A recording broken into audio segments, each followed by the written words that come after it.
बिहार के ताजा नतीजों ने साफ कर दिया कि तेजस्वी यादव के दावे, वादे और समीकरण सब कुछ जमीन पर उतरने से पहले ही ध्वस्त हो गया। जाति कार्ड हो या जंगल राज का डर, मुस्लिम वोट हो या सहयोगियों की नाराजगी, हर मोर्चे पर आरजेडी लड़खड़ा गई है। नतीजे ये हैं कि लालटेन की लौ पूरी तरह से मंद पड़ गई है और बिहार ने एक बार फिर एनडीए पर भरोसा जता दिया।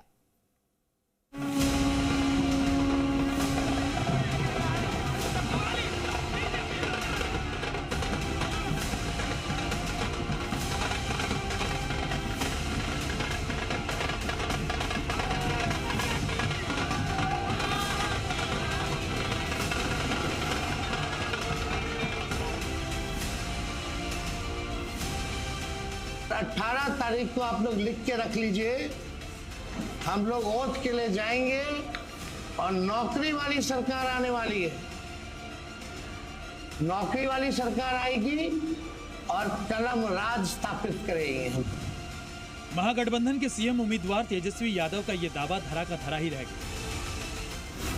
तेजस्वी ने तो तारीख भी बता दी थी, शपथ ग्रहण का दिन भी फिक्स कर दिया था। यहां तक कि अति आत्मविश्वास में बिहार में नौकरी वाली सरकार आने का दावा तक कर लिया। लेकिन ये क्या, सरकार बनना तो दूर, पिछले विधानसभा चुनाव में बिहार की सबसे बड़ी पार्टी रही आरजेडी अब तीसरे नंबर पर आ गई है। एक तरफ नेतृत्व है लालू यादव, राहुल गांधी, तेजस्वी का, जो प्रतीक है जेल और बेल के, भ्रष्टाचार के, जंगल राज के, लूट खसोट के, और बिहार की जनता अमन, चैन, शांति के लिए वोट दिया है। बिहार में इस बार आरजेडी के जाति कार्ड पर एनडीए का विकास भारी पड़ गया और बिहार की जनता ने एक बार फिर से नीतीश सरकार पर ही भरोसा जताया। सब भूत बेताल भाग गया। अभी से जो तांडव करने जा रहा था, किसकी लहर नजर आ रहा था, लोग नेपाल बना देंगे। अधर्म पर धर्म की संगनाद है। क्या बात है, नहीं धर्म पर धर्म की संगनाद है और बिहार में फिर से एनडीए की सरकार है। शुरू करिए।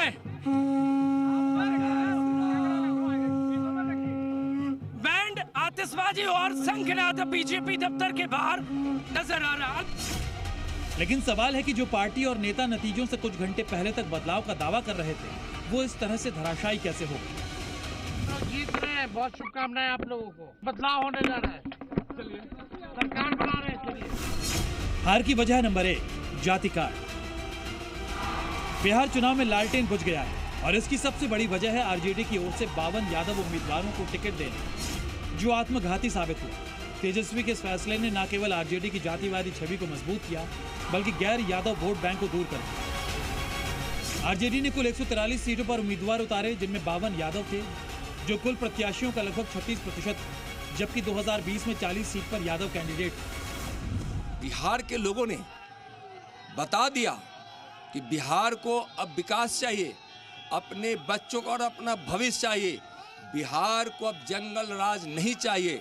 बिहार को तुष्टीकरण करने वाला, परिवारवादी, घोटाला, भ्रष्टाचार करने वाला, जाति उन्माद करने वाला और अपने लठैतों से बिहार के लोगों को पिटवाने वाला, 59 नरसंहार कराने वाला, हत्या बलात्कार के आलम को लाने वाला आरजेडी और महागठबंधन के लोगों ने, बिहार की जनता ने नकार दी है। हार की वजह नंबर 2, जंगल राज। बिहार चुनाव में आरजेडी की करारी शिकस्त की दूसरी बड़ी वजह रही एनडीए का सबसे बड़ा मुद्दा जंगल राज।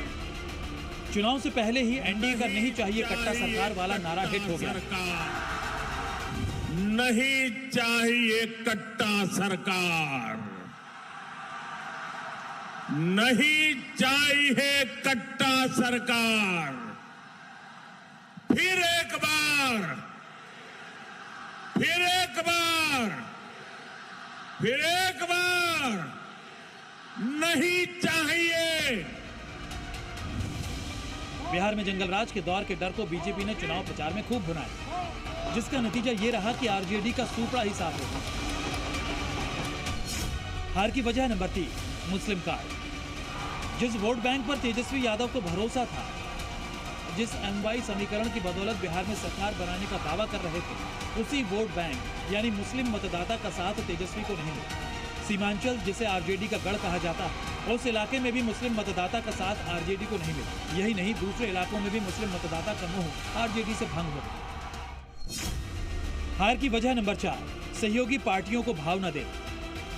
तेजस्वी यादव की रणनीति में सबसे बड़ी चूक अपने सहयोगियों कांग्रेस, वाम दलों और छोटी पार्टियों के साथ बराबर भाव न रखना साबित हुआ। सीट शेयरिंग विवादों ने गठबंधन को कमजोर किया और तेजस्वी के आरजेडी सेंट्रिक अप्रोच ने विपक्ष को बांट दिया। ये न केवल वोट ट्रांसफर फेल कर गया, बल्कि एनडीए को एकजुट दिखाने का मौका दिया।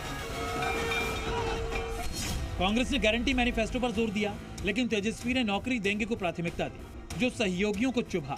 इतना ही नहीं, तेजस्वी ने महागठबंधन के घोषणा पत्र का नाम भी तेजस्वी प्रण रखकर सबको पीछे कर दिया। तेजस्वी ने प्रचार में सहयोगियों को बैक सीट पर रखा। रैलियों में राहुल गांधी की तस्वीरें कम, तेजस्वी की ज्यादा दिखी। हार की वजह नंबर 5, हर घर नौकरी दांव फेल।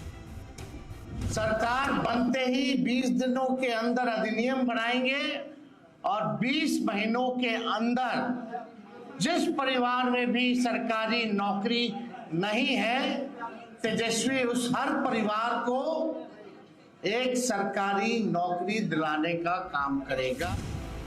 तेजस्वी की सबसे बड़ी चूक ये रही कि उन्होंने वादे तो बहुत कर दिए, पर उसका ठोस ब्लूप्रिंट नहीं दे पाए। हर घर को एक सरकारी नौकरी, पेंशन, महिला सशक्तिकरण और शराबबंदी की समीक्षा जैसे वादे तो किए, लेकिन फंडिंग और ब्लूप्रिंट के अभाव ने वोटर्स में अविश्वास पैदा किया। हर घर को सरकारी नौकरी पर वो खुद जवाब नहीं दे सके।